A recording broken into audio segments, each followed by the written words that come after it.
당신의 성품이 보인다라는 제목으로 함께 은혜를 나누겠습니다. 우리 추석 명절이 지나고 나면 저도 예전에 생각하면 그 부모님 댁에도 가고 또 처가집에도 가고 또 이러다 보면 또 평소에 안 만나던 사람도 만나고 또 그러다 보면 이런저런 스트레스 받을 일이 좀 있는 것 같아요. 네. 그런데 지나오면서 생활하다 보니까 깨닫게 되는 것은 그 스트레스 받는 것도 내 성격이더라고요. 사람의 성격의 문제일 때가 참 많고 또 그 스트레스 받을 만한 상황인데도 그걸 잘 극복하는 것 또한 그 사람의 성품일 때가 있죠. 그런 점에 있어서 오늘 혹시 여러분 이 명절에 좀 힘들고 어려운 일이 있었다면 오늘 말씀이 우리 자신을 돌아보고 또 우리의 성품을 돌아보는 그런 시간이 되었으면 좋겠고 명절뿐만 아니라 평소에 우리 삶 속에서도 이 성품이 참 중요합니다. 좋은 성품을 가지면 성공적인 인생을 살지요. 그런 점에 있어서 함께 성품에 대해서 좀 생각하는 시간이 되었으면 좋겠습니다. 언젠가 어떤 분에게서 이런 말을 들었습니다. 그분이 제가 어떤 사람인지 어느 장로님에게 물었다고 합니다. 그랬더니 그 장로님이 지금까지 겪어보고도 모르겠냐라고 하시면서 저에 대해서 아주 좋은 말씀을 해주셨다고 그렇게 전해주셨습니다. 겪어보고도 모르겠냐라는 이 말이 참 제 마음에 남아 있습니다. 참 멋진 말이죠. 그죠? 겪어보면 알지 않냐? 이미 뭐 말해야 아냐라는 이야기니까요. 어떤 사람에 대해 이야기를 듣는 것보다 직접 만나서 몇 마디 대화해보면 그 사람을 어느 정도는 알 수 있습니다. 한 번은 서로 이름만 알고 직접 대면한 적이 없는 이 목사님을 만나게 되었습니다. 저는 그분에 대해서 오래전부터 주변에서 좋게 말씀하시는 분들이 참 많아서 좋은 인상을 가지고 있었습니다. 그래서 만남이 굉장히 기대가 되었지요. 직접 만나서 인사를 하는데 그분도 저에 대해서 아마 좋은 이야기를 많이 들으셨나 봐요. 그래서 서로 좋은 인상을 가지고 대화를 나누었는데 나중에 헤어질 때 그분이 목사님 다음번에 저희 교회에 꼭 와서 설교를 좀 해주세요 라고 부탁을 하는 겁니다. 저도 사실 대화하면서 이분 꼭 우리 교회에 모셨으면 좋겠다 생각했는데 그분이 먼저 말씀하셔가지고 예 흔쾌히 가야지요. 또 목사님 제가 한번 이렇게 모시면 꼭 오세요 하니까 예 가겠습니다. 그때 우리 더 못다한 이야기 나누면서 교제합시다 라고 했습니다. 그분도 소문으로 들었던 것보다 직접 만나서 대화를 해보니까 더 좋더라고 느꼈던 것 같아요. 물론 저도 그분에 대해서 더 좋게 생각하게 되었거든요. 이 안목이라는 말을 아시죠? 한자 말인데 사물을 보고 분별하는 식견이라는 뜻입니다. 지혜롭다는 것은 좋은 안목을 가졌다는 뜻이기도 하지요. 사람들은 저마다의 안목을 가지고 있습니다. 그 안목은 그동안 자신이 살아오면서 터득한 나름의 지혜입니다. 이 안목과 관련된 몇 가지 단어들이 있는데 여러분 이 졸목을 아세요? 졸목. 졸목. 안목의 별로 안 좋은 모습이지요. 옹졸하고 못난 안목이라는 뜻이랍니다. 가끔 자신의 안목을 겸손하게 표현하는 말로 사용되기도 하지만 상대방에게 사용할 때는 아주 좋지 못한 안목을 가졌다. 아이고 네 눈이 그거밖에 안 되나? 이 말을 졸목이라고 하는 거죠. 또 신미안이라는 단어도 있지요. 아름다움을 살펴서 잘 찾아내는 그런 안목을 말합니다. 성도들은 이 신미안이 발달해야 합니다. 또한 해안이라는 말도 있죠. 해안. 사물을 깨트려 보는 안목과 식견을 말합니다. 안목보다 조금 더 높은 단계라고 할 수가 있지요. 저와 여러분 모두 이 해안을 갖는 성도들이 되셨으면 좋겠습니다. 우리는 각자의 안목을 가지고 상대방의 성품을 보고 판단합니다. 우리는 모두 다른 사람에 대해서 알아보는 탁월한 안목을 가졌다고 성경이 말씀합니다. 우리에게는 탁월한 안목이 있어요. 마태복음 7장 3절에 보면 어찌하여 형제의 눈 속에 있는 티는 보고 상대방의 그 눈에 있는 티가 보일 정도로 안목이 대단한 거예요. 그런데 너의 눈 속에 있는 들보는 깨닫지 못하느냐. 우리는 자주 착각하죠. 다른 사람의 눈에 있는 티를 볼 수 있을 정도로 탁월한 안목을 가졌으니까 당연히 자신의 눈에 있는 티도 제대로 볼 수 있을 것이라고 착각한다는 겁니다. 그러니 성경은 자신의 눈에 있는 티보다 엄청나게 큰 들보가 들어있는데도 그것을 잘 알지 못한 채 살아간다고 합니다. 왜 그럴까요?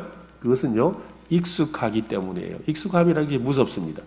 늘 내 눈 속에 들보가 있어도 그냥 그대로 보고 살았기 때문에 그게 뭐 이상한 줄 모르고 사는 거예요. 눈 속에 들보가 들어있는데 원래 그런 줄 알고 살았다는 겁니다. 사실 이게 바로 성품이라는 거예요. 성품이 내 속에 들보처럼 크게 자리해서 문제가 있는데도 내가 늘 그러고 살았기 때문에 좀 그한 표현으로 하면 뭐예요? 냅둬요. 이래 살다 죽게. 나 원래 그런 성격이야. 이러면서, 그죠? 말하는 것과 같다라는 겁니다. 굳이 보이려고 노력하지 않아도 우리의 성품은 다른 사람에게 보입니다. 이게 중요한 거예요. 내가 굳이 드러내지 않아도 사람들은 내 성품을 보고 있어요. 성품은 보는 거거든요. 한번 해볼까요? 성품은 보는 것이다. 그죠? 성품은 보이는 거예요. 우리가 아는 사람들, 우리가 함께 사는 이들에게 훤히 보인다는 거죠. 그들은 자신이 알고 있는 우리의 성품에 대해서 굳이 말하지 않을 뿐이죠. 가끔은 누군가가 자신을 대신해서 그 성품에 대해서 말해주기를 바라죠. 왜냐하면 몇 번 말한 적이 있는데 사람들이 전혀 들은 척하지 않고 인정하지 않기 때문에 남들이 그렇게 말해줬으면 하는 거예요. 그래서 뭐 부부간에도 그럴 수 있고 그러잖아요. 야, 좀 당신이 좀 말해주소. 이러면서 옆 사람한테 자기 아내한테 자기에 대해서 말해달라고 그러고 자기 남편에 대해서 다른 사람 보고 좀 말해달라고 그러고 이러면서 좀 말해달라고 이렇게 말하는 경우가 있지 않습니까? 누군가가 우리의 성품에 대해 말하는 것을 들으면 맞습니다. 저는 그 부분에 정말 변화가 필요합니다라고 말할 때도 있지만 당신이 무슨 권리로 내 인생에 이래라 저래라 하는 겁니까? 라고 상한 감정을 엉두르면서 정중하게 말할 때도 있지요. 여러분, 그게 다 성품인 거예요. 그러니까 맞습니다 하는 것도 성품이고 당신이 알면 뭘 알아요 하는 것도 성품이에요. 싫든 좋든 의도적이든 그렇지 않든 우리의 성품은 사람들의 눈앞에 전시되고 있죠. 우리 성품이 전시되고 있는 거예요. 그것은 전혀 비밀이 아닙니다. 자신의 성품을 숨기려고 하지만 성품을 숨기려고 하는 그 모습 자체가 바로 그 사람의 성품이에요. 즉 무슨 말이냐면 내 거 남한테 안 보여주고 싶어. 그래서 안 보이려고 하는 그게 그 사람의 성품이라는 거죠. 그러니까 사실은 우리가 하는 모든 행동이 다 성품과 연관이 있다는 거예요. 대인관계에서 차지하는 독특하고도 불가피한 역할 때문에 성품은 저절로 보이게 되어 있습니다. 찰떡궁합 같은 남녀들이 날마다 결혼 생활에 돌이킬 수 없는 상처를 내는 것을 보지요. 호흡이 잘 맞던 동업자들이 사소한 이 차이를 극복하지 못한 채 등을 돌리기도 합니다.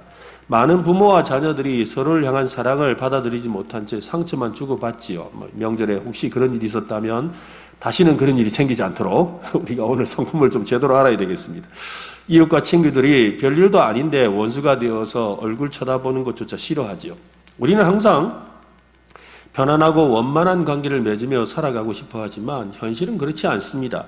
관계를 한다는 것은 서로 부딪히고 마찰을 일으키는 겁니다. 그래서 우리가 착각하는 것은 우리 전에 한번 말씀드렸는데 우리는 굉장히 부드러운 사람인 줄 아는데 우리는 빼빠요. 사포. 우리가 어디 다니면 계속 우리가 지나가는 데마다 누군가에게 상처를 주는 거죠. 누군가에게 상처를 주고 상처를 주는 만큼 나도 어떻게 돼요? 부드러워지는 거죠. 그죠? 우리 사포가 이렇게 문지르면 어떻게 돼요? 그 갇힌 것이, 거칠거칠한 것이 벗겨지면서 그 부드러워지는 거잖아요. 그래서 서로가 부드러워지는, 그러니까 서로 까칠까칠한 게 부딪히며 살아가는 게 우리의 인생이라는 거죠. 자기는 흔히들 천방 해가지고 굉장히 보드라운 사포인 줄 아는데 사실 안 그래요. 다 까칠까칠한 거죠.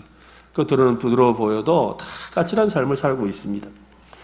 어떤 사람은 그런 갈등이 싫어서 조용히 뒤로 물러나서 살려고 하지요. 처음에는 그것이 좋아 보이지만 조금 지나면 누군가와 관계를 하지 않으면 살 수 없다는 걸 깨닫게 됩니다. 그것 또한 그 사람의 성품이라는 겁니다. 그렇지만 관계에서 오는 마찰과 갈등에 대한 두려움 때문에 선뜻 나서지 못한 채 소가리를 하며 외롭게 살아가는 것, 그게 그 사람의 성품이고, 또 어떤 사람은 그게 싫어서 일어나서 사람들과 관계를 맺고 살아가는 것도 그 사람의 성품인 거예요. 사람들은 중요한 사실 한 가지를 간과하고 있습니다. 그것은 바로 성품이지요. 성품이란 성격이 다른 사람들이 서로 원활하게 관계를 맺도록 도와주는 윤활유와 같습니다. 성품이 서로 편안하게 연결되고 서로의 다름과 차이를 부드럽게 만들어주는 역할을 윤활유가 하잖아요. 기계와 기계 톱니바퀴가 돌아가는데 이렇게 잘 돌아갈 수 있도록 윤활유가 들어가서 부드럽게 하는 것. 근데 이걸 이렇게 표현하면 또 잘 이해를 못 하시는 것 같아서 여러분에게 가장 실제적인 이야기를 하면 여러분 이 허벅지 뼈와 이 종아리 뼈가 서로 이렇게 잘 움직일 수 있도록 중간에 뭐가 있어요? 연골이 있는 거예요. 연골. 여러분 제가 기도 제목 뭡니까 그러면 무릎이 아파서 저도 최근에 왼쪽 무릎이 좀 아픈데 무릎이 아픈 이유가 뭔지 아세요? 바로 연골이 닳아서 그렇잖아요. 연골이 닳아서. 이 연골이 뼈와 뼈 사이를 이렇게 부드럽게 해주는 작용을 해야 되는데 연골이 닳아서 그런 거예요. 그러니까 얼른 파스 붙이지 마시고 병원 가서 연골 주사 맞으세요. 연골 주사 맞으시면 돼요. 그런데 연골이 너무 닳으면 어떻게 돼요? 인공관절을 넣을 수밖에 없죠. 그런 거거든요. 그러니까 이 중간에 뼈와 뼈가 그냥 서로 부딪히면 너무 아픈 거예요. 그게 아픈 현상이 우리 몸에서 일어나고 있는 거지요. 그러니까 이 서로 부딪히지 않도록 도와주는 윤활유, 연골과 같은 것이 바로 우리의 성품이라는 거예요. 관계의 문제는 멀리 있는 사람이 아니라 가까운 사람에게서 일어나지요. 멀리 있는 사람과 관계가 나쁜 경우는 거의 없어요. 여러분, 먼 데 있는 사람하고 사이 나쁠 일이 없어요. 가까워지면 가까워질수록 관계에 문제가 생기는 겁니다. 그래서 여러분, 교회 안에서 왜 교회는 서로 이렇게 상처받고 힘들어하냐? 왜 그러냐면 세상 사람들보다 가깝거든요. 가깝게 지내기 때문에 서로 상처가 생기는 거예요. 가까워지면 가까워질수록 관계에 문제가 생기는데 그 이유는 서로 마찰을 일으키기는 영향권 안에 들어왔기 때문입니다. 그래서 교회 안에서도 가까운 사람들이 서로 원수가 되고 다시는 안 볼 것처럼 지내게 되는 경우가 있는 겁니다. 관계의 이 상처를 가장 많이 받는 것이 어디겠습니까? 바로 가정이지요. 늘 집에서 지지고 볶고 있으니까 더 상처를 받고 서로가 가장 친밀한 관계를 형성하기 때문에 상처도 깊습니다. 그렇습니다. 사람들과 가까워질수록 갈등이 불거질 기회도 많아지지요. 반대로 거리를 두면 사태가 진정되는 경향이 있습니다. 그렇지만 그것은 임시방편입니다.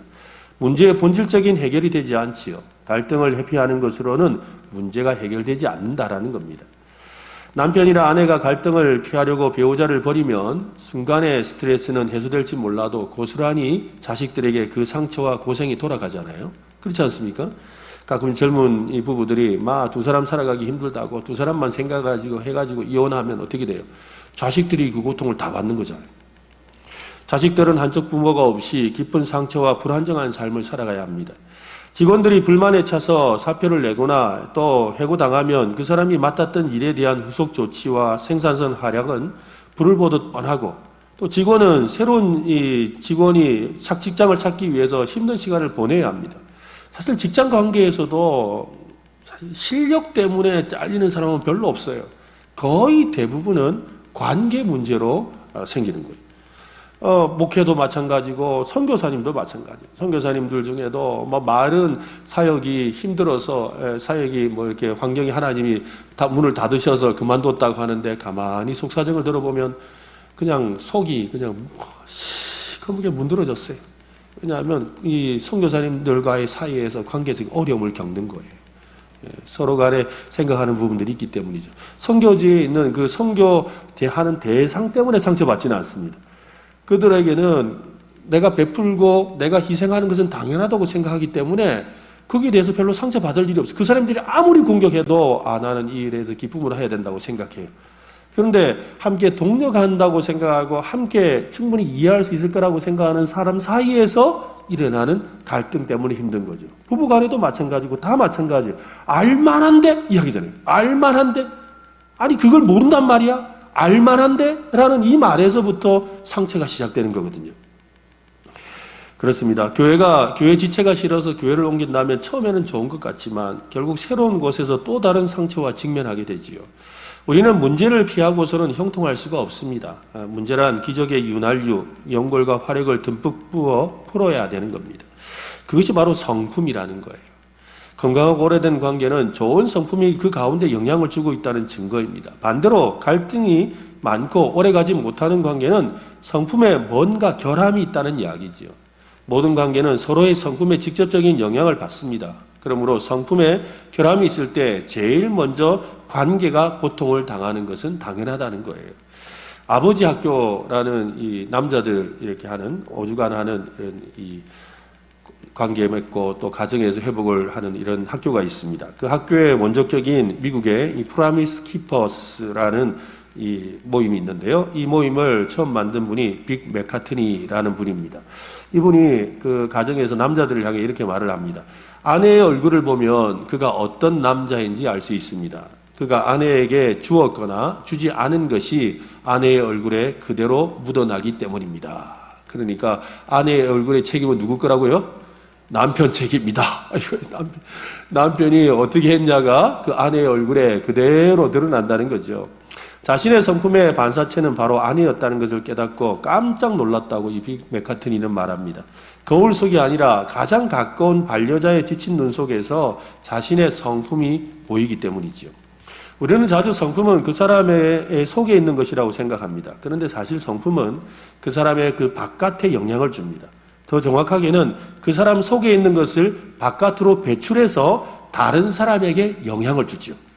성품은 그래서 마음속이나 생각 속에 머물지 않습니다. 성품은 외부 지향적이고 타인 중심적이에요. 무슨 성품은 내 성격인데 싶지만 그 성격이 남한테 문제를 주는 거예요. 그리고 남을 좋게 하기도 하고 어려움을 주기도 하고 또 갈등을 일으키기도 하고 갈등을 풀어내기도 하는 일이 다 내 성품에서 시작되는 거예요. 내 성품은 내 속에 있는 것이 아니라 드러나는 거예요. 보이는 것이라는 거예요. 그래서 성품을 추구한다는 것은 다른 말로 하면 주변 사람들을 진정으로 배려한다는 뜻이라는 겁니다. 여러분 이 성경 구절을 들어보셨지요? 로마서 8장 32절인데 한번 읽어보겠습니다. 같이 시작. 자기 아들을 아끼지 아니하시고 우리 모든 사람을 위하여 내주시니가 어찌 그 아들과 함께 모든 것을 우리에게 주시지 아니하겠느냐. 지금까지 제가 설명한 내용이 이 한 구절에 모두 들어 있습니다. 이 구절은 하나님의 성품에 대해 말씀하고 있습니다. 이 구절을 통해 알 수 있는 하나님의 성품이 어떤 겁니까? 이 구절을 통해 하나님의 어떤 성품을 우리가 발견할 수가 있습니까? 조금 더 쉽게 생각해 보면 이렇습니다. 하나님이 어떤 일을 하셨습니까? 자기 아들을 아끼지 아니하고 우리 모든 사람을 위해 죽게 하셨어요. 하나님이 하셨다는 일이 그잖아요. 그죠? 자기 아들을 아끼지 아니하고 자기 아들을 내어주어서 우리를 위해 죽게 하셨다. 자기 아들을 아끼지 아니하고 우리 모든 사람을 위해 내어주신 분이 하나님이라면 그것을 통해 발견할 수 있는 하나님의 성품은 여러분 어떤 것이겠습니까? 어떤 성품을 하나님이 가졌다고 할 수 있을까요? 사랑이 많은 분, 그죠? 넉넉하고 풍성하고 잘 베푸는 분, 모든 사람을 사랑하는 분, 자기 아들까지도 기꺼이 내어주는 정말 사랑하는 분과 같은 다양한 하나님의 성품을 우리가 읽을 수 있는 거죠. 무엇을 통해서? 하나님이 하신 일을 통해서 말입니다. 하나님을 우리가 어떤 성품을 가진 분인지 모르지만 하나님이 하신 일을 통해 우리는 하나님이 어떤 성품을 가졌는지를 알게 된다는 거지요. 32절 끝부분을 다시 보면 어찌 그 아들과 함께 모든 것을 우리에게 주시지 아니하겠느냐. 여러분 이 말이 무슨 말입니까? 바울은 지금 뭐라고 하는 거예요? 야, 자기 아들을 내어주기까지 하신 분이 하나님이시다. 그렇다면 자기 아들과 함께 모든 것을 우리에게 주시지 않겠느냐는 말은 무슨 말이에요? 보면 모르나? 이 말이잖아요. 그죠? 야, 지금까지 설명했는데 보면 모르나? 그걸 말해야 하나? 지금 이야기를 하는 거예요. 그걸 굳이 말해야 돼? 저거 보면 모르나? 이야기를 하는 거죠. 하나님의 성품이 어떠한 줄을 알면서 뭘 걱정하냐고 그렇게 말하고 있는 거예요. 하나님의 성품을 알면 하나님과의 관계는 걱정할 필요가 없지요. 하나님의 성품이 우리를 하나님과 깊고 편안한 관계 속으로 이끌어 줄 것이기 때문입니다. 이것이 바로 성품의 효과, 성품의 유익이죠. 성품을 갖춘 사람은 자기 영향권 내에 모든 사람에게 영향을 미칩니다. 좋은 성품을 지닌 사람과 있으면 긴장이 풀리고 편안하고 신뢰가 생기고 더 깊은 관계 속으로 빨려드는 것 같은 그런 느낌을 받지요.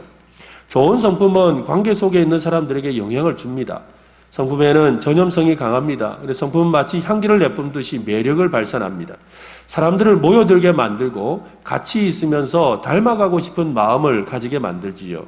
그러니 관계는 더 쉬워질 수밖에 없는 겁니다. 그것이 성품의 영향력이고 효과입니다. 아직도 살았는데 아직도 서로 닮지 않고 저 왼수라고 생각이 들면 내가 아직 성품의 영향력을 별로 발휘하지 못하고 있을 가능성이 많지요.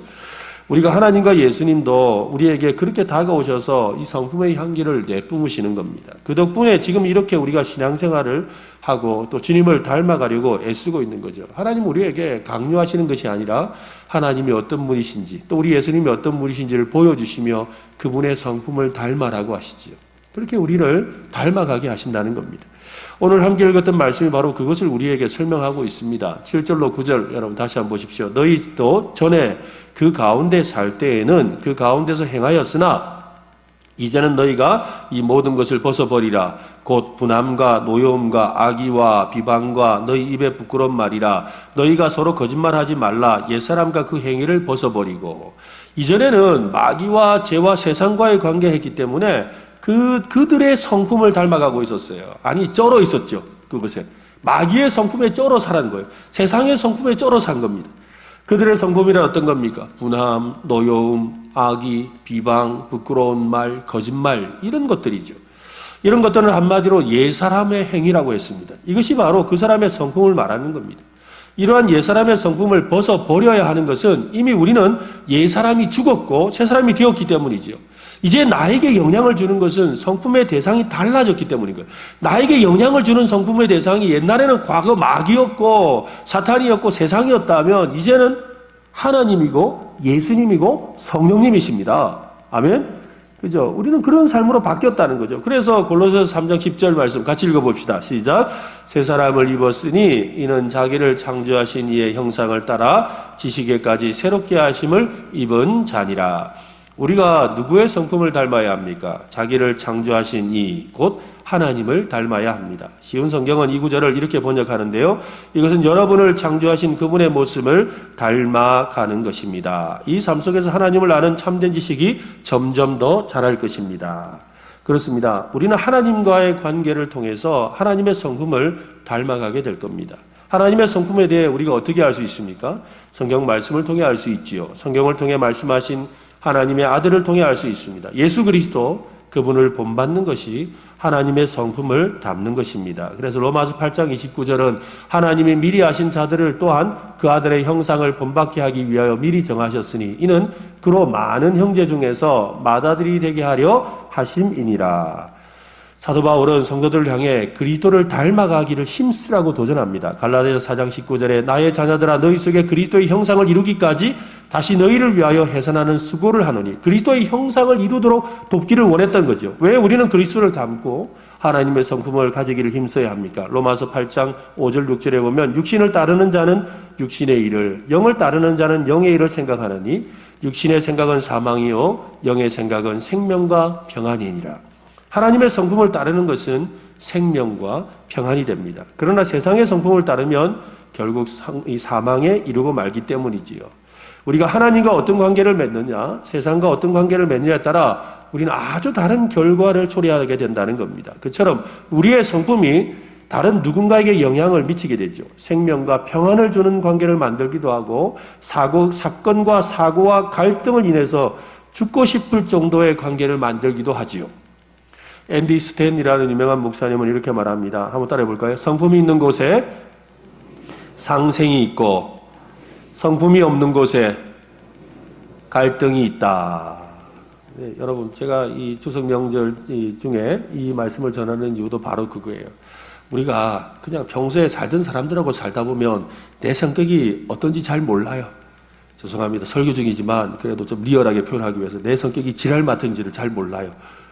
다 그냥 괜찮은 줄 알고 살아요. 그런데 오랜만에 가족을 만나고 오랜만에 친구를 만나고 오랜만에 그죠?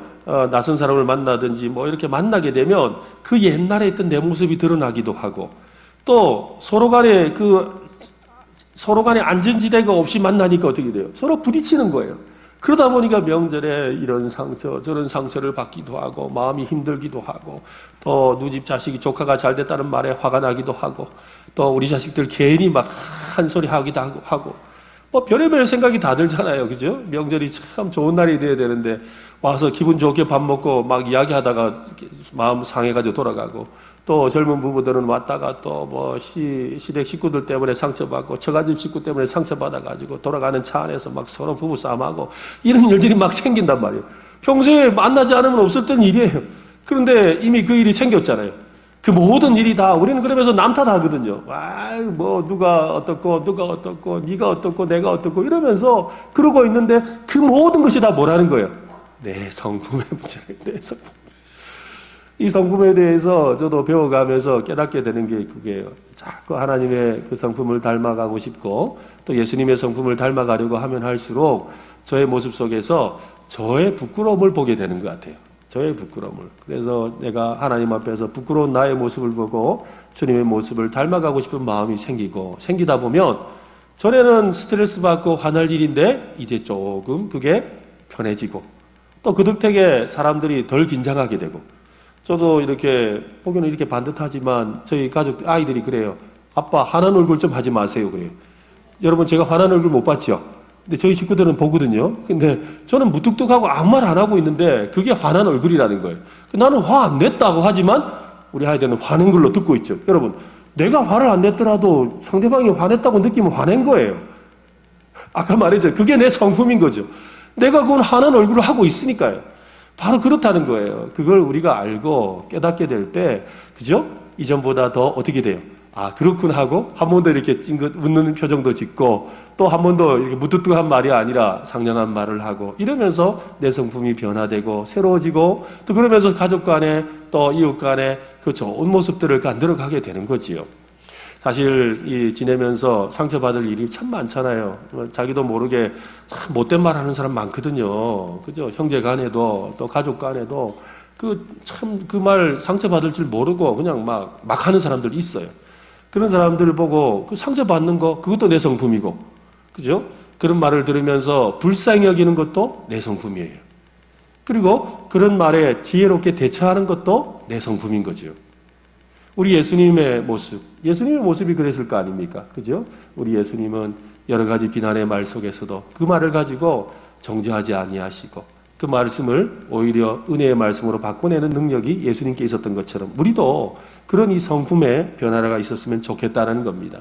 어떤 점에 있어서 내가 어떤 사람인지 이번 이 명절 기간에 참 많이 알게 되죠. 이런저런 이유로 많이 알게 되는데 그 알게 된 우리의 모습을 생각하면서 나는 과연 윤활유의 역할을 하는 성품을 가졌는가 아니면 서로 부딪히게 하는 그런 이 성품을 가졌는가를 한 번 더 돌아보고 우리 안에 그런 넉넉하고 풍성한 그런 윤활유와 같은 연골과 같은 그런 성품이 되기를 소망하는 우리 모두가 되었으면 좋겠습니다. 예, 그것을 성경은 뭐라고 하느냐 하면 덕이라고 합니다. 덕을 세운다.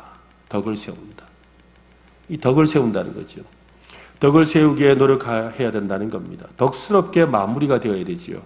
여러분 그 덕이 바로 우리 안에 있는 하나님의 성품, 그리스도의 성품이 드러났다는 말입니다. 우리의 거친 성품이 아니라 하나님의 성품과 그리스도의 성품이 드러날 때 덕스럽다라고 합니다. 우리 모두 덕스러운 성품을 지닌 그리스도인이 되시기를 예수님의 이름으로 축원합니다. 우리 이 말씀 읽고 마치겠습니다. 로마서 14장 18, 19절 두 절인데요. 같이 읽겠습니다. 이로써 그리스도를 섬기는 자는 하나님을 기쁘시게 하며 사람에게도 칭찬을 받느니라.